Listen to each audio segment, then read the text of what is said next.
Touya était un loser ordinaire et sous-performant au lycée, qui faisait de son mieux pour se préparer aux examens nationaux afin de ne pas finir par travailler chez Mikedes pour le reste de sa vie. Mais pendant qu'il essayait de rester concentré et d'étudier, ses camarades de classe étaient occupés à faire les idiots et à parler d'une récente série de meurtres qui avait lieu dans la ville. Apparemment, chaque fois qu'une victime était tuée, les gens rapportaient avoir vu des pétales dans la zone, alors tout le monde commençait à penser que les pétales avaient peut-être quelque chose à voir avec le tueur en série. Mais Touya n'en avait absolument rien à faire. Quelques instants plus tard, le professeur principal entre et demande l'attention de la classe car il aimerait présenter une nouvelle élève à tout le monde. Cependant, alors qu'il appelle la nouvelle élève, elle ignore complètement le professeur et le reste de la classe juste pour s'approcher de Touya et se présenter comme Edo.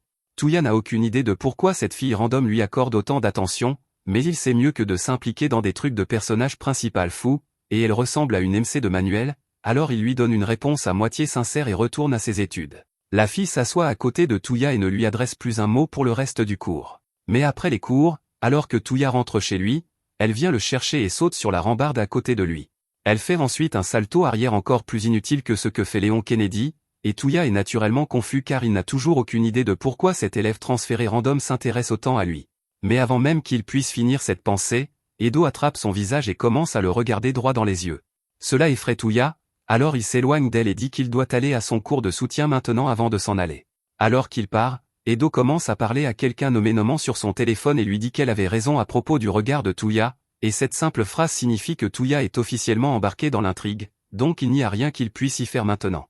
Pendant ce temps, dans une ruelle sombre quelque part dans la ville, un homme faux attaque une femme avec un couteau de boucher, disant qu'il va en faire un bon repas. Cette ruelle se trouve justement au coin de la rue du cours de soutien que Touya fréquente, donc l'intrigue ne s'annonce déjà pas bien pour lui. Touya est actuellement assis sur un banc devant son cours de soutien, regardant ses relevés de notes de son dernier examen blanc, et pour être honnête, ce n'est pas mauvais. Il a une moyenne de 70%, mais c'est loin d'être suffisant pour le mener quelque part dans le système scolaire asiatique. Il jette ses relevés de notes par frustration et reste assis là à souhaiter avoir une sorte de talent, littéralement n'importe quoi, si cela pouvait signifier qu'il n'aura pas à rester un vaurien inutile pour le reste de sa vie. Mais aussi fort qu'il souhaite un talent, il sait qu'il ne tombe pas du ciel, donc il n'obtiendra rien en le souhaitant simplement. Au même moment, près de cette ruelle, 2 officiers de police ont été appelés pour enquêter car quelques personnes ont signalé avoir entendu les cris d'une femme provenant de cette zone, mais jusqu'à présent, ils n'ont rien trouvé. Juste à ce moment-là, ils remarquent un homme accroupi dans le coin, et ils supposent qu'il doit être vraiment ivre, alors l'un des officiers s'approche de lui pour vérifier s'il va bien. Mais horreur pour l'officier, il réalise bientôt que ce type est en train de manger les restes humains de la femme de tout à l'heure, et il a l'air très fier de lui. L'officier peut immédiatement dire que ce mec n'a pas toute sa tête, alors il sort son arme, pleinement préparé à le cribler de balles s'il fait un mouvement brusque. Quelques instants plus tard, Touya rentre chez lui quand il passe devant cette même ruelle, et la première chose qu'il voit sont les corps maintenant décapités de ces 2 officiers, tandis que le fou est là debout à rire comme un boss. Effectivement, Touya a officiellement été entraîné dans l'intrigue. Juste à ce moment-là, Edo apparaît de nulle part, et voyant l'expression sur le visage de Touya, elle lui demande s'il se sent jaloux en ce moment. Elle dit que lorsque la plupart des gens sont témoins du talent de quelqu'un d'autre, ils ressentent l'une de 3 émotions, la crainte, la peur ou l'envie, et elle suppose que quelqu'un comme Touya, qui a été si désespéré d'acquérir un talent, doit se sentir assez jaloux en ce moment. Touya a encore du mal à comprendre toute la situation et le fait que Edo savait d'une manière ou d'une autre qu'il allait être ici. Mais juste à ce moment-là, l'homme remarque Touya et Edo semble avoir un peu d'histoire avec lui. Il dit que c'est grâce à Edo s'il a pu éveiller son talent et qu'il lui en est vraiment reconnaissant, mais c'est la preuve de son sens tordu de la gratitude. Il dit qu'il va lui faire l'honneur d'en faire son prochain repas. Il se jette alors sur Edo et Touya, mais même s'il les regardait droit, Edo parvient quand même à attraper Touya et à se cacher derrière un pilier, tout cela avant même que le couteau de l'homme ne touche le sol.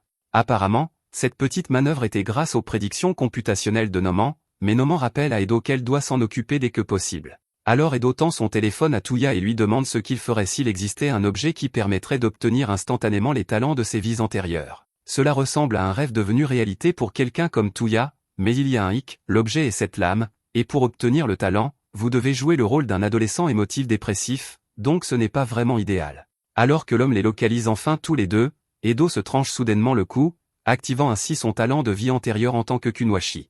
Pendant qu'elle fait cela, Touya remarque des pétales de fleurs se déverser d'elle, mais avant même qu'il puisse poser une question à ce sujet, l'homme l'attaque, donc Edo est forcé de se défendre avec ses épées. Pendant le combat, Noman parle à Touya via le téléphone et lui explique que grâce à la branche de la réincarnation, on peut récupérer les talents de ses vies antérieures, et ceux qui ont accompli la réincarnation sont appelés les revenants. En tant que revenants, l'homme et Edo sont capables d'accomplir des prouesses surhumaines, ce qui est déjà assez évident. Mais Tuya ne sait toujours pas ce qu'il en est des pétales, alors Noman continue son explication. Elle dit que les pétales sont la preuve que quelqu'un a récupéré un talent de sa vie antérieure. Même les génies les plus exceptionnels finissent par mourir, et quand cela arrive, ils reçoivent une toute nouvelle vie. Mais grâce à la réincarnation, il leur est possible d'accéder à leurs compétences passées. Cependant, ce n'est pas parce que quelqu'un était talentueux dans sa vie antérieure qu'il était une bonne personne, ce qui explique comment on se retrouve avec des gens comme l'homme. Les bons comme les mauvais sont capables d'éveiller leur talent de vie antérieure, mais il y a aussi une chance que vous ayez été un vaurien sans talent dans votre dernière vie, auquel cas tenter la réincarnation vous tuera simplement. Cela signifie essentiellement que si Tuya essaie d'utiliser ce truc, il y a de bonnes chances qu'il meure réellement. Alors Noman lui demande s'il est toujours aussi désespéré d'éveiller un talent. Elle suppose que Tuya aurait peur et refuserait, mais il s'avère qu'elle a sévèrement sous-estimé à quel point il peut être fou. Pendant ce temps, Edo combat toujours l'homme, et il dit qu'il est déçu car, pour quelqu'un censé avoir le talent d'un épéiste légendaire, ses compétences ont été très peu impressionnantes. Edo prend cette déclaration comme une insulte, alors elle décide de sortir l'une de ses attaques ultimes, le coupure de cadavre aux 8 teintes. Au début, on dirait que l'homme s'y attend puisqu'il parvient à bloquer l'une des attaques de Edo, mais il oublie les 7 autres. Alors un instant plus tard, il est coupé en morceaux, et la seule chose qui reste de lui sont ses pétales, qui se dispersent ensuite au vent. Une fois que Edo a confirmé que l'homme est à terre, elle retourne chercher sa lame, mais elle remarque alors que Tuya a disparu. Elle demande à Noman où il est allé, alors Noman explique qu'il a pris l'une des lames de réincarnation et s'est enfui. Edo a l'air soulagée car elle craignait que Tuya n'ait pas le cran de le faire, mais c'est exactement le résultat qu'elle espérait. Dans la chambre de Tuya, nous le voyons trempé de sang après s'être tranché le cou. Alors qu'il s'évanouit, il fait un rêve vague à propos d'un mystérieux homme aux cheveux blancs. La prochaine fois qu'il ouvre les yeux, c'est déjà le matin, et Edo est assise dans sa chambre avec lui. Il lui demande ce qu'elle fait ici, mais ensuite il voit sa main couverte de sang séché, et c'est là que Edo lui dit qu'il est devenu avec succès un revenant. Il a cependant beaucoup gémi et grogné dans son sommeil, alors elle lui demande ce que c'était que ça. Un peu plus tard, Edo et Tuya sont assis sur un banc dans un parc, et Tuya explique qu'il avait un frère aîné qui était bon en tout. Tout le monde s'agglutinait autour de lui parce que c'était un prodige avec un avenir brillant, tandis que Tuya était négligé parce qu'il était douloureusement et totalement moyen. Tout ce qu'il faisait était comparé aux performances exceptionnelles de Seiya, et parce que Tuya n'avait pas gagné de médaille d'or dans une course à pied à 6 ans, son père l'a traité de déception. Depuis lors, Tuya a été désespéré d'être à la hauteur du standard que Seiya avait établi. Mais pour tous les talents que Seiya avait, il a fondamentalement fait un sur son statut de santé, donc il est finalement tombé malade et est mort. Les parents de Tuya l'ont blâmé pour la mort de Seiya pour une raison quelconque, ce qui a abouti à ce qu'il soit expulsé de la maison. Il a donc essayé de se venger d'eux en acquérant son propre talent pour leur prouver qu'ils avaient tort. Edo comprend maintenant pourquoi Tuya était si désespéré d'obtenir un talent, mais désespéré est un euphémisme, car Tuya a littéralement essayé toutes les compétences possibles et il n'a jamais été bon à rien. Edo dit qu'elle comprend ce que Tuya ressent parce que, d'une certaine manière, elle est comme lui. Tuya est un peu confus par cette déclaration, alors il s'apprête à lui demander ce qu'elle veut dire par là, mais avant qu'il ne le puisse, elle reçoit soudainement un message de Noman lui demandant de venir. Quelques minutes plus tard, ils arrivent dans la chambre de Noman, et rien qu'en regardant l'endroit, on peut dire que Noman n'a jamais touché d'herbe de sa vie, principalement parce qu'elle ne peut pas marcher. Tuya reconnaît sa voix comme celle du téléphone hier, et Edo demande à Noman où sont tous les autres car c'est terriblement vide ici.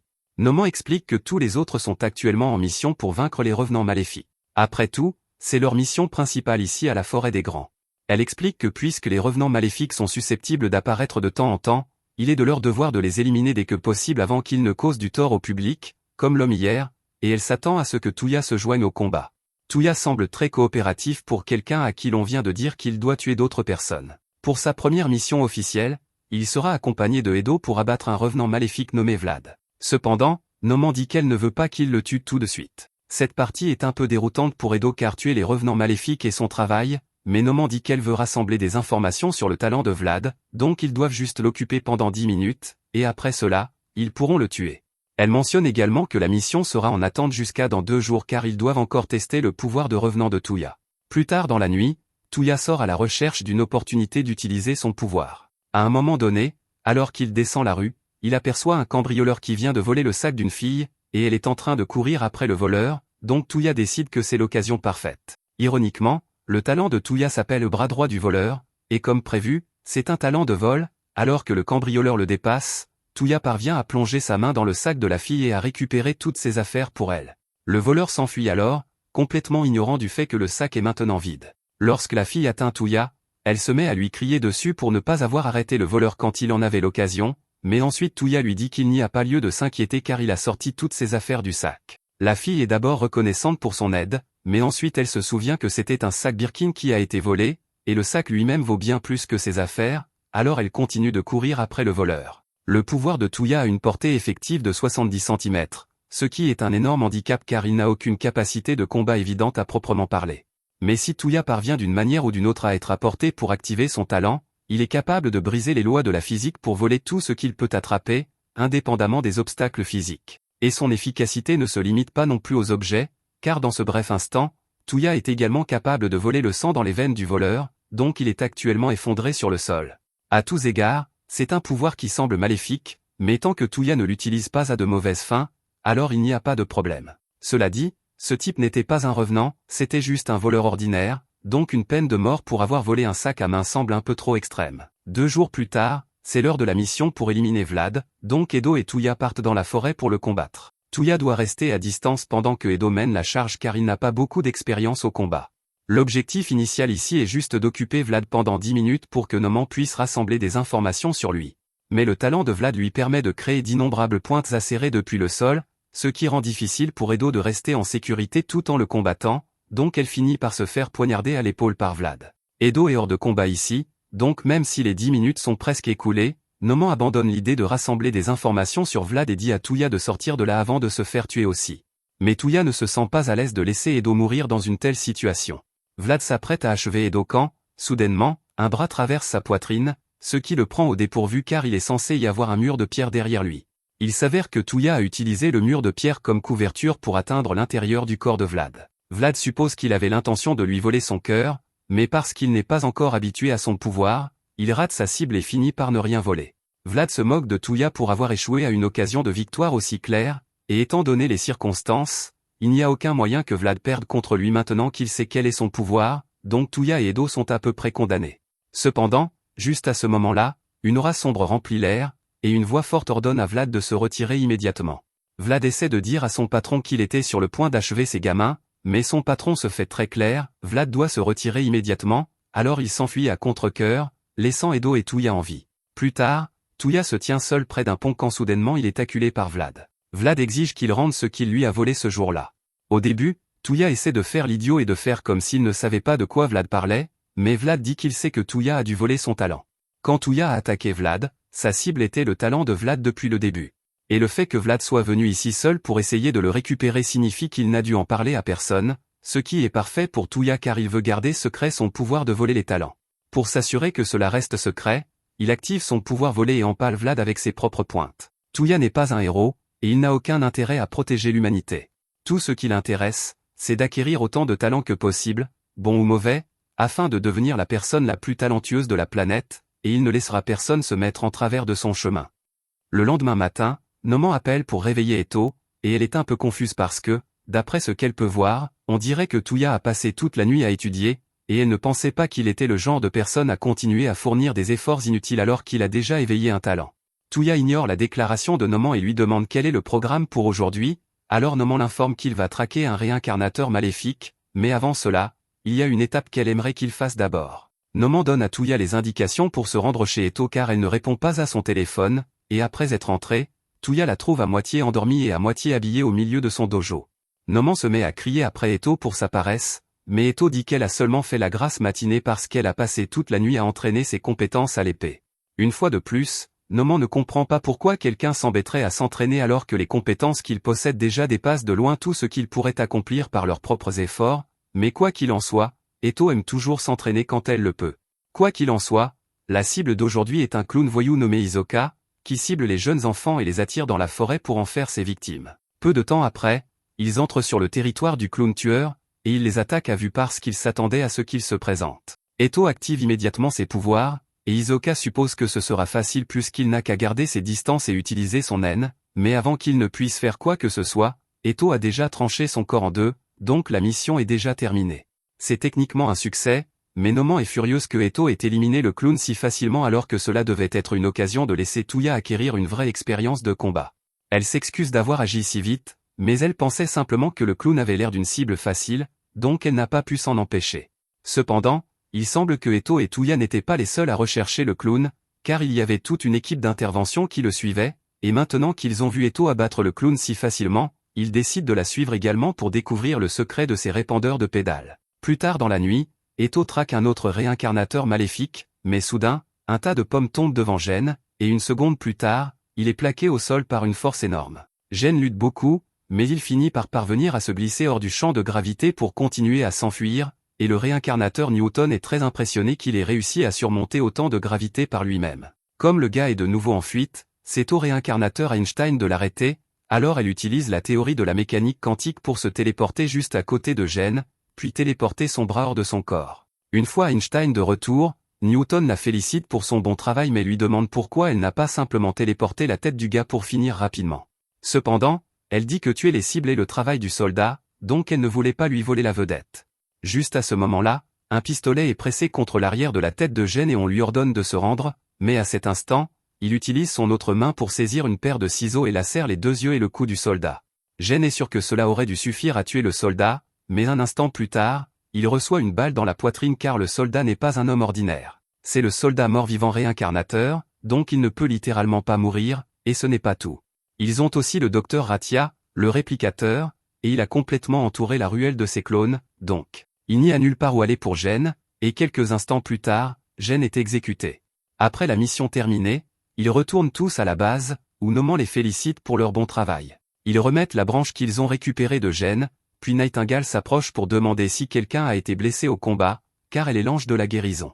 Funasaka aurait besoin d'un peu de récupération car il lui manque encore quelques parties du corps, alors Nightingale l'enlace et se met à lui lécher la joue pour commencer le processus de guérison.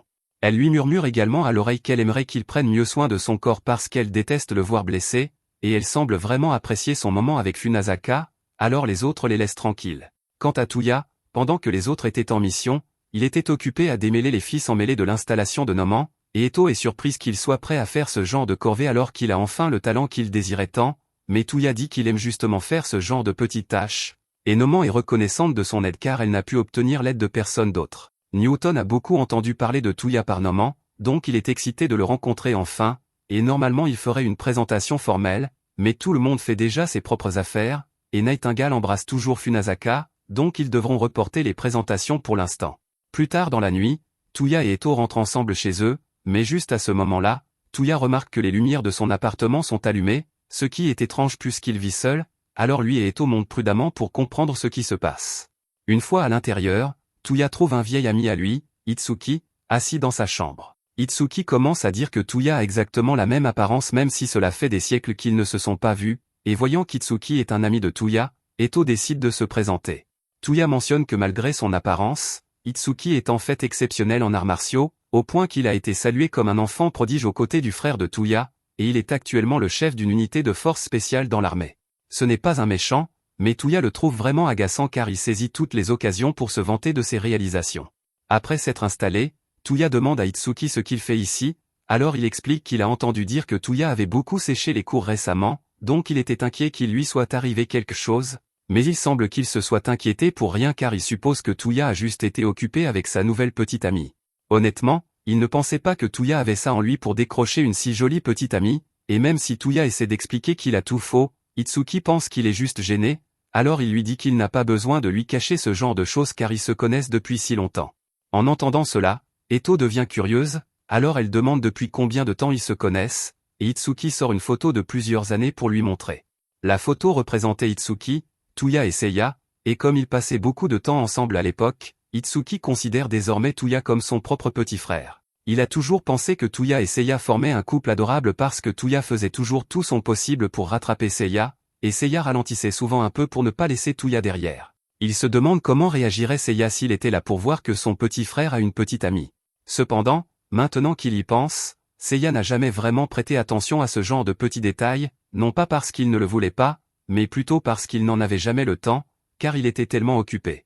C'est ce qu'on appelle la malédiction des talents, mais Touya ne comprendrait probablement pas de quoi il parle. Quoi qu'il en soit, il ne veut pas prendre plus de temps de qualité de Touya avec sa petite amie, alors il dit qu'il part maintenant, mais Touya ne supporte pas qu'Itsuki pense toujours qu'il n'a pas de talent, alors il l'arrête et annonce qu'il a enfin un talent à lui.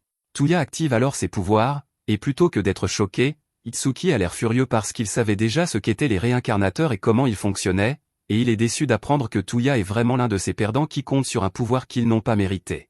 Eto est offensé et crie à Itsuki de retirer ses paroles tout en le menaçant avec son épée, car elle dit qu'il ne comprendrait jamais ce que les gens comme elle et Touya ont dû traverser avant d'obtenir ses pouvoirs. Cependant, Itsuki dit que cela ressemble juste aux excuses d'un perdant inutile. Entendre Itsuki l'appeler inutile fait sortir Eto de ses gonds, alors elle tente de le trancher, mais les talents d'arts martiaux d'Itsuki ne sont pas une blague, donc il évite facilement son attaque et lui fait perdre l'équilibre avant de la plaquer au sol. Il lui dit qu'elle a de la chance d'être la petite amie de Touya, car sinon il n'aurait pas pris autant de précautions après un tel geste, et Touya ne peut même pas être contrarié par ce qui s'est passé car Eto a bien essayé de tuer Itsuki. Alors qu'Itsuki part, Touya admet qu'utiliser le pouvoir du réincarnateur était effectivement un raccourci facile, mais il prévoit d'utiliser ce pouvoir pour acquérir ses propres talents afin de pouvoir un jour surpasser Seiya, et en entendant cela, Itsuki part sans dire grand-chose. Dehors, au coin de la rue, un groupe d'unités de force spéciale était en embuscade car la véritable raison de la visite d'Itsuki aujourd'hui était de confirmer si Touya était vraiment l'un des réincarnateurs, mais même si Touya l'avait confirmé, il dit toujours à l'unité de battre en retraite car il ne veut pas faire de mal à son ami. Le docteur Yoshiki est déçu d'apprendre qu'Itsuki n'a pas l'intention de capturer ces deux-là car il espérait vraiment obtenir de nouveaux échantillons des pédales de réincarnateur, mais Itsuki dit à Yoshiki qu'il a déjà plus qu'assez d'échantillons, donc personne n'est autorisé à intervenir ici. Pendant ce temps, de retour dans la chambre de Touya, Eto boude dans le coin car non seulement elle a perdu son calme, mais elle s'est aussi fait complètement maltraiter même avec son talent activé. Voyant Eto si déprimée, Touya comprend enfin ce qu'elle voulait dire quand elle disait qu'elle lui ressemblait vraiment. Elle explique qu'avant d'obtenir son talent, elle était une fille ordinaire et inutile, tellement inutile, en fait, qu'elle a été abandonnée à la naissance. Elle a grandi dans un orphelinat, et les enfants qui vivent dans les orphelinats sont assez méchants, donc elle était constamment victime d'intimidation, surtout parce que ses cheveux étaient d'une couleur différente. Elle pleurait jusqu'à s'endormir chaque nuit, et le personnel s'en fichait assez pour ne rien faire, alors ils faisaient tous semblant de ne rien remarquer. Cependant, un jour, elle a été recueillie par un homme gentil qui l'a emmenée dans son dojo et a promis de l'entraîner. Eto était heureuse d'avoir enfin une place à elle, mais comme la famille était fondée sur des règles et traditions anciennes, beaucoup étaient contre le fait que le maître la prenne chez lui, mais il n'a pas tenu compte de leurs objections et a accueilli Eto quand même. Il lui a donné tout l'amour et l'attention qu'elle pouvait demander, et Eto voulait lui rendre l'appareil en travaillant dur pour maîtriser l'épée, mais peu importe combien elle s'entraînait, elle ne pouvait jamais progresser car elle n'avait aucun talent pour l'épée. Elle voulait désespérément acquérir du talent pour rendre son père fier, alors qu'elle a entendu une rumeur selon laquelle une branche de réincarnation pouvait lui permettre d'éveiller un talent. Elle a cherché partout jusqu'à en trouver une et éveiller les compétences à l'épée de Musashi, mais dans son excitation de montrer son talent à son père, elle est allée trop loin et a failli le tuer. Il a survécu, mais il est resté paralysé et incapable de tenir une épée à nouveau, donc le dojo a été fermé et la famille l'a chassé pour ce qu'elle avait fait. Elle ne veut pas que les choses se terminent ainsi, alors elle prévoit de réparer les choses en devenant une réincarnatrice complète et en rouvrant le dojo pour son père, mais c'est la première fois que Touya entend parler d'un réincarnateur complet, donc il ne sait pas de quoi elle parle. Pendant ce temps, Itsuki et Yoshiki retournent à la base en voiture, et Itsuki aimerait vraiment avoir pu éviter ces retrouvailles car il ne voulait pas dire tous à là-bas, mais il est vraiment déçu que Touya ait fini ainsi, et ce qui rend les choses pires, c'est que tout cela est exactement ce dont parlait la prophétie qu'ils ont reçue, donc les choses ne feront qu'empirer à partir de maintenant. De retour chez Touya, il demande ce qu'est censé être un réincarnateur complet, et Noman intervient pour expliquer que tout le monde à l'Arbre des Grands est un réincarnateur complet sauf Touya et Eto. La principale différence est que tandis que Eto et Touya ont une limite de temps d'utilisation de leurs capacités, les autres réincarnateurs complets n'ont aucun temps de recharge et sont toujours sous leur forme talentueuse.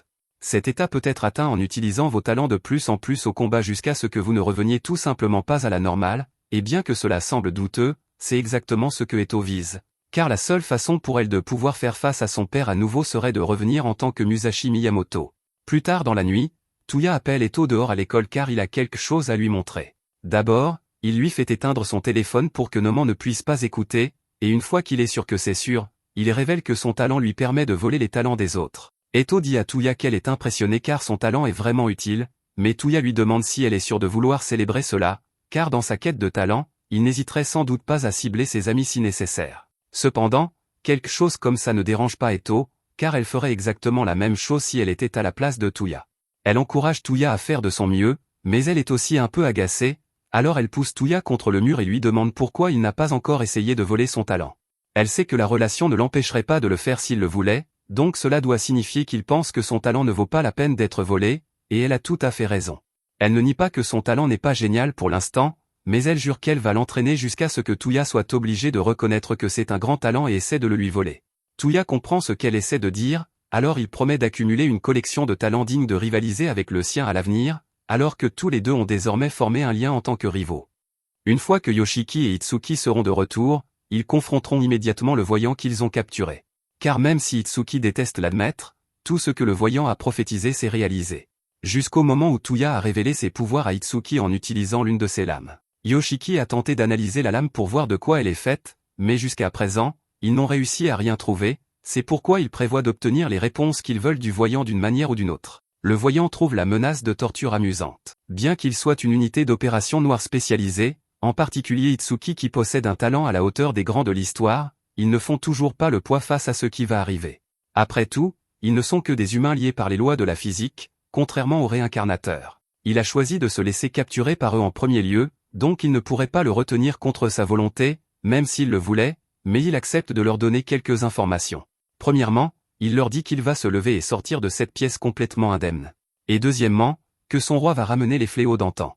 En disant cela, les chaînes liant ses mains se brisent et tous les soldats commencent immédiatement à tirer pour tenter de le maîtriser, mais après que la poussière soit retombée, il est toujours parfaitement indemne. Itsuki se jette alors en avant et tranche net le bras du voyant, se moquant de lui pour avoir prétendu qu'il pourrait sortir d'ici indemne, mais à sa grande surprise, le voyant a toujours son bras attaché à son corps comme si rien ne s'était passé, donc il était vraiment indemne. Le voyant s'éloigne alors tranquillement, mais cette fois, Itsuki dit à ses hommes de le laisser tranquille car il est clair qu'aucun d'eux ne pourra l'arrêter sans faire de victime. Le voyant dit que c'était un geste intelligent car il a à peu près sauvé la vie de ses hommes, mais avant qu'ils ne partent, Itsuki lui demande de répondre au moins à une question.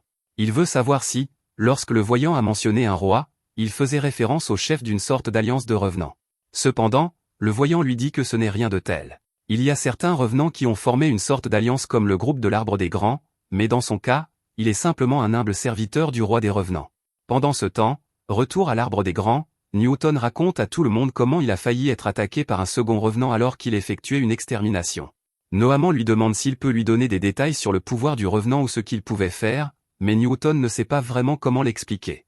La meilleure façon qu'il a de le décrire est que c'était comme une sorte de brouillard noir, et en entendant cela, Eto et Tuya réalisent que ça doit être le même gars qui est intervenu dans leur combat contre Vlad. Noamant et Einstein semblent particulièrement troublés quand elle réalise qui c'est, et quelques instants plus tard, alors que Newton s'apprête à demander ce qui ne va pas, l'homme lui-même apparaît sur tous les écrans de la base.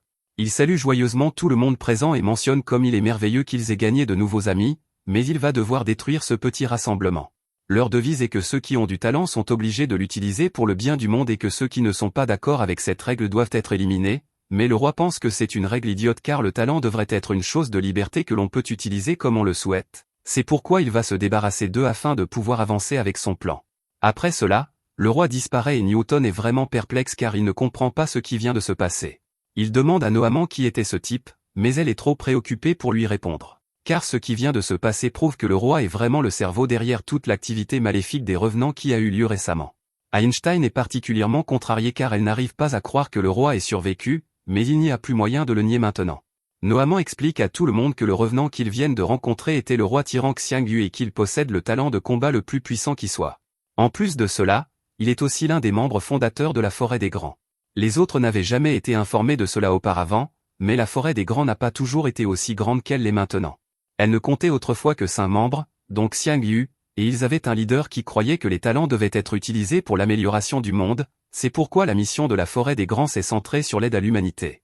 Cependant, Xiangyu était un roi qui prospérait dans la tyrannie, et il ne supportait pas l'ennui d'aider les gens, alors il a trahi le groupe et tué leur leader. C'est cet acte de trahison qui a conduit Noamant à croire qu'il est impossible de coexister avec des revenants qui possèdent des talents maléfiques puisqu'ils aspirent intrinsèquement à la destruction.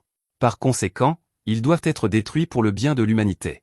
Einstein bouillonne de rage parce qu'elle pensait avoir tué Xiangyu la dernière fois, et elle jure qu'elle l'achèvera pour de bon la prochaine fois qu'elle le verra, mais Newton lui dit de se calmer car c'est une mauvaise idée. Cependant, Einstein n'est pas d'humeur à être calmé, alors elle lui donne un coup de poing au visage et lui dit de se taire car il ne pourrait jamais la comprendre. Newton déteste vraiment le fait qu'Einstein passe directement au coup de poing quand elle est en colère, mais il lui dit qu'il ne dit pas qu'elle devrait simplement laisser Xiangyu s'en aller. Il veut juste dire qu'elle ne devrait pas y aller seule parce qu'ils ont une équipe de revenants puissants qui sont tous prêts à l'aider. Noamant dit aussi qu'elle pense qu'ils peuvent gagner tant qu'ils travaillent tous ensemble, donc ils organiseront une bataille générale pour éliminer Xiangyu et, espérons-le, anéantir les revenants maléfiques une fois pour toutes. Ils sont sur le point de partir, mais avant qu'ils ne partent, Noamant appelle Phonosaka et lui donne un message secret. Une semaine plus tard, Noamant parvient à localiser la base de Xiangyu, et toute l'équipe est prête à lancer une attaque surprise. Juste à ce moment, le revenant Jules César court vers Eto, et il semble vraiment attaché à elle, mais Eto ne veut rien avoir à faire avec lui, alors elle continue d'esquiver ses avances. César continue d'essayer d'attirer son attention. Cependant, alors qu'il est encore au milieu d'une phrase de drague, Eto est soudainement attaqué, alors elle dégaine ses épées et se retrouve dans une impasse avec l'épéiste, Jubei. Jubei et Eto sont en réalité très bonnes amies, donc ce petit duel est juste une façon de prendre des nouvelles et de tester leurs compétences l'une contre l'autre pour s'assurer qu'elles n'ont pas perdu la main. Jubei va ensuite voir Touya pour se présenter à lui, et César fait de même, mais Touya ne s'intéresse pas du tout à lui, alors il se détourne pour parler à Noamant et Newton. Il leur demande pourquoi il y a autant de visages inconnus ici, alors Newton explique que la forêt des grands a de nombreux membres dans le monde entier, mais comme c'est une si grande bataille, Noamant les a tous rappelés pour y participer. Touya est stupéfait car il n'aurait jamais imaginé voir autant de talents historiques au même endroit, mais il semble que les membres qui ont été rappelés ne veuillent pas vraiment être ici. Des gens comme Charles Darwin pensent que les revenants maléfiques sont voués à la destruction par leur nature, donc il aurait été préférable de les éliminer individuellement plutôt que d'avoir une bataille générale, et Bobby Fischer est d'accord avec Schrödinger. Touya ne sait pas grand-chose sur ces personnes, mais il peut voir qu'elles ne semblent pas être le genre de personnes qui travaillent bien en équipe. Cependant, cela lui convient parfaitement car il se moque de gagner ou de perdre, tout ce qu'il veut, c'est voler autant de talents que possible dans le chaos. Une fois que tout le monde s'est calmé, Noamant les informe tous du plan, et en gros, ils doivent tous attaquer selon 3 chemins prédéterminés, donc Touya essaie de décider quelle route il devrait choisir pour maximiser sa chasse au talent. Mais juste à ce moment-là, Phonosaka annonce qu'il aimerait faire équipe avec Touya et Fabre pour emprunter le chemin de la Terre, et cela compromet sérieusement le plan de Touya car il ne peut voler aucune compétence sans se faire prendre s'il a des coéquipiers à proximité. Il demande à Phonosaka pourquoi il veut faire équipe avec quelqu'un comme lui, et Phonosaka dit simplement qu'il s'est récemment intéressé à Touya. Touya ne trouve rien à dire pour se sortir de cette situation sans paraître suspect. Alors que la mission s'apprête à commencer, ils se rassemblent devant la porte principale et Noamant avertit tout le monde de faire attention car ils vont faire face à certains des pires méchants de toute l'histoire. Eto et Jubei sont choisis pour mener la charge, et alors qu'Eto passe devant Touya, qui panique toujours à l'idée d'être jumelée, elle lui dit qu'elle sera beaucoup plus forte au moment où il atteindra les portes du château, qu'il n'aura d'autre choix que d'essayer de lui voler quelque chose. Après cela, Jubei et Eto défoncent la porte principale et se précipitent à l'intérieur, il est donc temps pour le reste de l'équipe de rejoindre l'action également. Les sœurs Wright volent toutes deux dans les airs et portent l'un des satellites de Noamant afin qu'elle puisse commencer ses calculs, et pendant qu'elle fait cela, les équipes pénètrent dans l'enceinte. Alors que Touya court avec Phonosaka, Phonosaka peut voir qu'il semble contrarié par quelque chose, alors il suppose que Touya doit s'inquiéter pour Eto. Après tout, ces deux-là semblent assez proches, il est donc naturel de supposer qu'ils forment un couple. Touya est un peu pris au dépourvu par ce que Phonosaka vient de dire, mais il précise qu'il n'y a rien de spécial entre lui et Eto. Cependant, à ce propos, il s'est demandé s'il se passait quelque chose entre Phonosaka et Nightingale car les choses deviennent vraiment inconvenantes quand ils sont ensemble. Mais avant que Phonosaka ne puisse même répondre, Touya réalise qu'il a fait une erreur fatale, alors il retire rapidement sa question.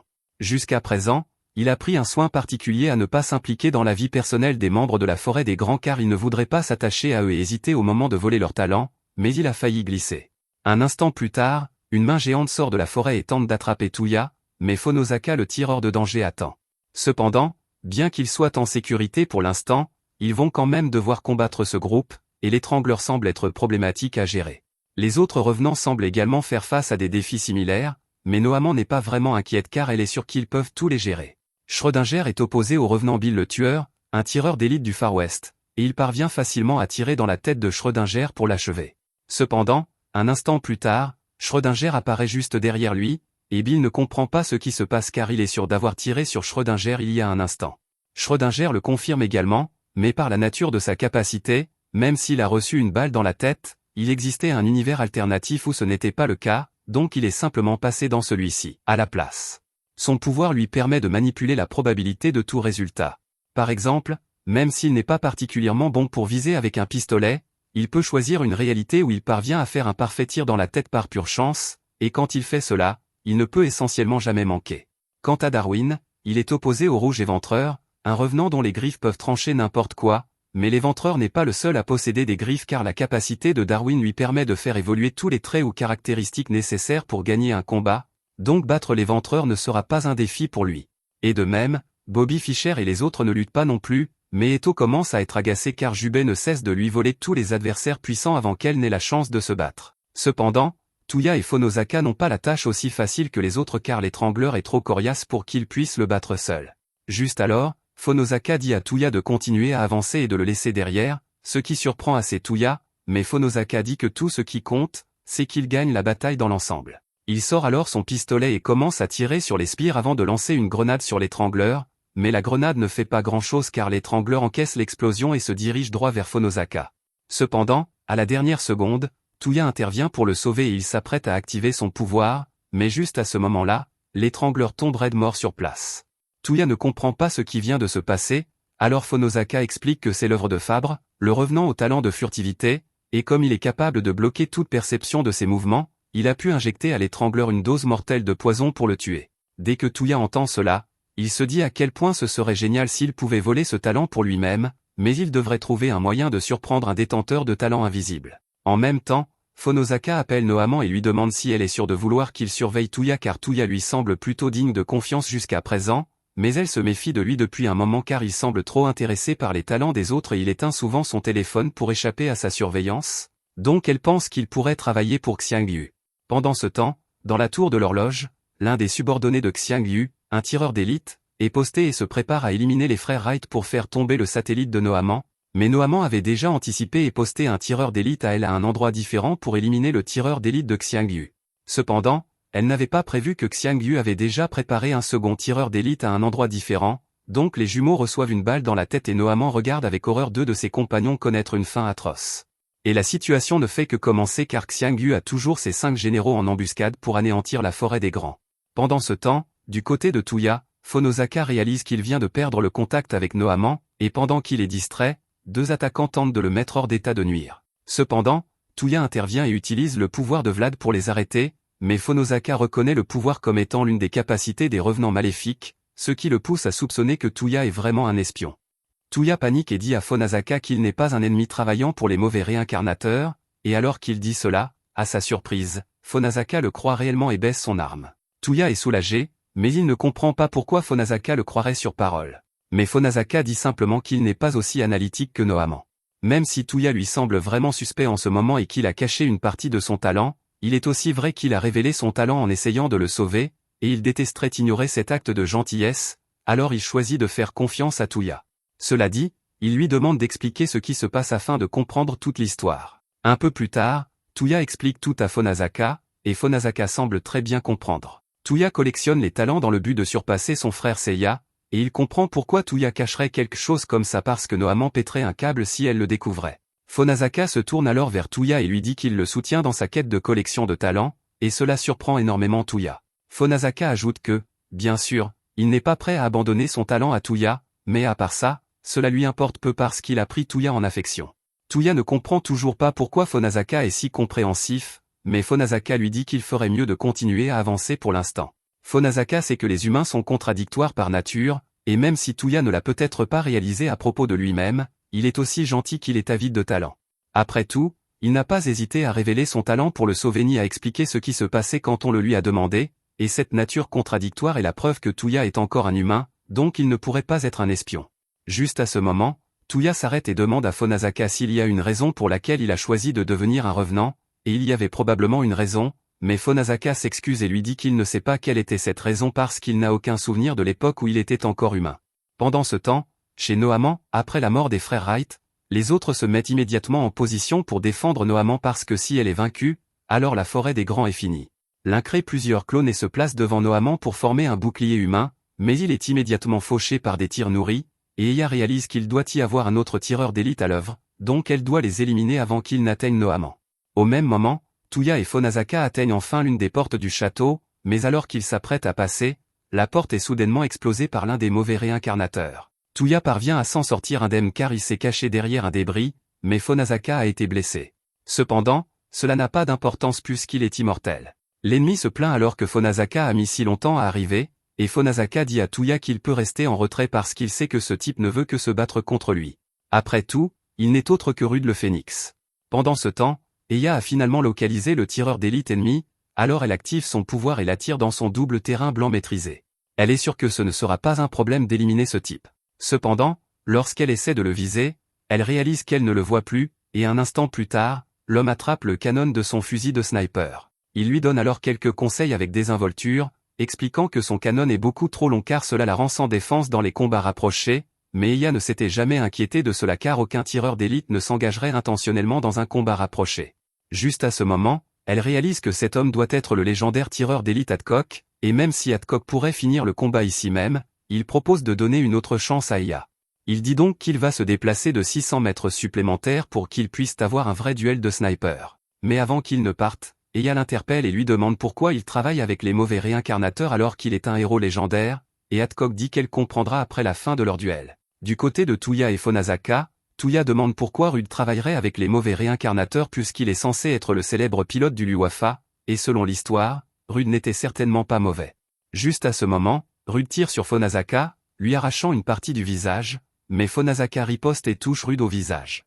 Cependant, tout comme Fonazaka, le pouvoir de Rude lui confère l'immortalité, et ce n'est pas tout ce qu'il peut faire. Rude largue alors une tonne de bombes directement sur Fonazaka, et le corps de Fonazaka est réduit en miettes, mais il se régénère un instant plus tard pour continuer le combat.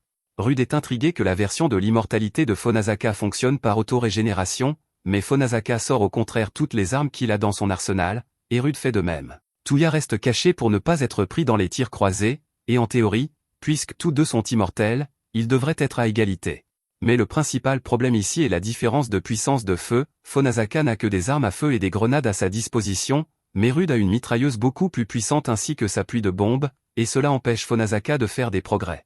La seule personne qui pourrait potentiellement renverser la situation dans un cas comme celui-ci est Fabre, mais Fabre est actuellement perdu dans la forêt car les navigateurs ne fonctionnent plus.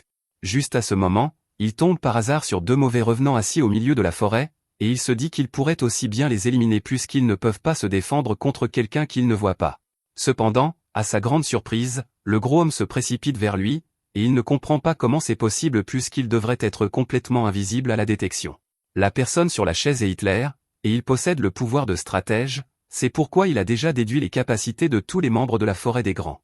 Quant à savoir comment il sait où se trouve Fabre, son pouvoir cache tous les sons et les odeurs émanant du corps de Fabre, mais comme cette forêt est pleine de pourriture due au pouvoir de Paul, l'absence d'odeur à l'emplacement de Fabre le trahit. L'avantage principal de Fabre étant rendu quasiment inutile, Paul l'écrase contre le sol. Pendant ce temps, Fonazaka et Rude combattent toujours, et aucun des deux n'a fait beaucoup de progrès en raison de leurs immortalités respectives, alors Fonazaka bat en retraite et rejoint Tuya. Il dit à Tuya qu'il ne peut rien faire ici car les capacités offensives de Rude sont supérieures aux siennes, mais Tuya peut voir que Fonazaka semble s'amuser. Fonazaka ne le nie pas, puisque ce combat est plutôt amusant, mais à son avis, ils ne peuvent pas gagner dans l'état actuel des choses.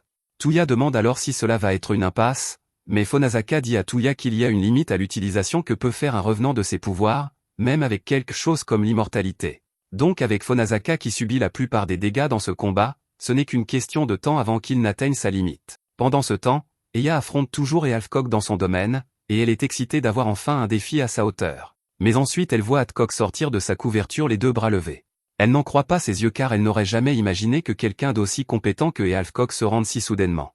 Mais Adcock n'a jamais eu l'intention de se rendre en premier lieu, il avançait simplement pour pouvoir amener Eya à portée de son propre domaine. Une fois qu'il est assez proche, celui-ci passe d'une simple toundra enneigée à sa jungle enneigée, et c'est là que le véritable combat amusant commence pour eux deux. Pendant ce temps, retour dans la forêt, Newton et Einstein marchent ensemble, mais Einstein est absolument terrifiée car elle ne peut pas du tout utiliser son pouvoir de téléportation dans cet endroit. Juste à ce moment, elle entend un bruit venant des buissons à proximité, alors elle s'accroche à Newton comme si sa vie en dépendait. Mais en y regardant de plus près, elle réalise que c'est juste Darwin. Cependant, alors qu'elle s'apprête à lui crier dessus pour lui avoir fait une peur bleue, Darwin s'effondre en une flaque de gloop juste devant ses yeux. Einstein est sur le point de crier de terreur, mais Newton lui couvre la bouche car s'il y a quelqu'un dans la forêt assez fort pour éliminer Darwin, alors ils sont probablement encore à proximité. Et Newton avait raison car Hitler et Paul sont juste au coin. Hitler pense que c'était un peu prétentieux de la part de Darwin d'appeler son pouvoir l'évolution alors que tout ce qu'il faisait était de lui donner les caractéristiques d'animaux existants, donc il n'a pas été très difficile à battre. Mais cela mis à part, Hitler demande à Schrödinger combien de temps il compte encore rester caché derrière cet arbre. Schrödinger est là depuis un moment déjà, mais il n'a pas encore bougé car chaque option à laquelle il pense a 0% de chance de succès, donc il n'y a littéralement rien qu'il puisse faire. Il finit par renoncer à utiliser son pouvoir et improvise, pointant son arme sur Hitler, mais cela ne fonctionne pas car Paul l'écrase et le pourrit instantanément en gloupe. Immédiatement après, une épée est lancée sur Paul, mais il parvient à l'attraper et à la pourrir également. L'épée venait de Bobby Fischer, et il est un peu déçu que son attaque surprise n'ait pas fonctionné sur Paul car il espérait l'achever le plus rapidement possible. Hitler sait tout de Fischer et de son pouvoir d'invoquer des guerriers en forme de pièces d'échecs, mais entendre cela prend Fischer au dépourvu car il ne comprend pas comment Hitler pourrait connaître son talent. Et pire encore, Hitler a un contre parfait pour chaque mouvement de Fischer car il sait ce que chaque pièce fait, donc Paul peut les détruire facilement. Si c'était une véritable partie d'échecs, Hitler admet que Fischer aurait gagné, mais dans le monde réel, la force de votre pièce compte tout autant que votre stratégie, et Paul ici est bien plus fort que tout ce que Fischer peut créer. Maintenant que Paul a tué Fischer, Einstein commence vraiment à paniquer car elle ne voit aucun moyen de battre Hitler, surtout qu'il vient d'éliminer 3 puissants revenants et semble tout savoir d'eux. Newton voit qu'Einstein n'est pas dans le meilleur état d'esprit en ce moment, et à en juger par ce qu'ils ont vu Hitler faire jusqu'à présent, Newton est sûr qu'il doit déjà savoir qu'ils sont là. Alors il sort et dit à Einstein qu'il va se charger de tout le combat pour elle. Dès que Paul a Newton dans son viseur, il enfonce son poing dans le sol, envoyant une vague de pourriture vers Newton. Newton parvient à sauter dans un arbre pour ne pas être dissous, et il sait qu'il a dit qu'il allait se charger du combat, mais honnêtement, il ne voit aucun moyen de battre ce type pour l'instant. Juste à ce moment, Paul trouve d'une manière ou d'une autre où Newton se cache, alors il détruit l'arbre, et Newton est forcé de s'enfuir. Il ne comprend pas comment Paul a pu le trouver si rapidement alors que c'était une excellente cachette, mais Hitler lui dit qu'il est inutile de se cacher car son pouvoir de stratège est un talent omniscient. C'est exactement pourquoi il sait qu'Einstein se cache derrière cet arbre là-bas et que son pouvoir est la translocation, qui lui permet de déplacer des régions de l'espace avec elle à l'intérieur pour se téléporter. Cependant, le fait qu'elle ne se soit pas encore téléportée signifie qu'elle ne peut pas utiliser son pouvoir pour l'instant, et la raison en est qu'elle ne peut se téléporter qu'entre des endroits qu'elle a physiquement enregistrés en y marchant sur ses propres pieds. Entendre Hitler décrire son talent avec autant de précision envoie des frissons dans le dos d'Einstein, et Newton voit qu'elle est terrifiée.